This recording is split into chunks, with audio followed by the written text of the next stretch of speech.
Hello guys, welcome back to Alien Programmer. In this video I am going to cover object and class. So what is class? Class is a user defined prototype for object contains number of attributes that characterize in object of class.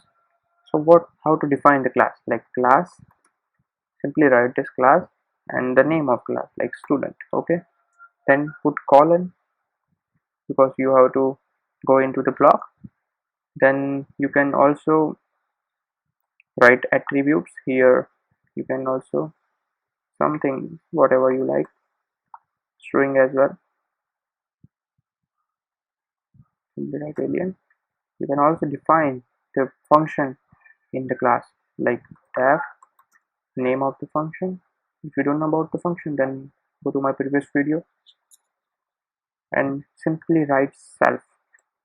So here the question, what is self? The self is instance of the class.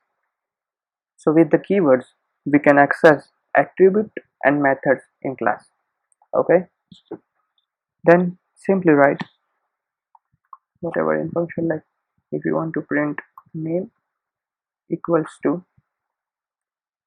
self dot name. So the instance of name is indicates here, and number is equal to self dot number. Okay, you can access the in this manner. And how to call object of the particular class?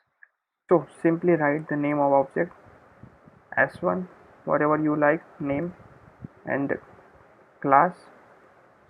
Okay, then how to call it? If you want to call the class or function, then simply write s1 means name of the object and name of the function. Okay, just check it, the name is different. So and run this program. Simply print name is equal to alien and number is equal to 45. So this is it from the class and object part. Thank you guys, and after this I am going to cover init method in class. Thank you guys.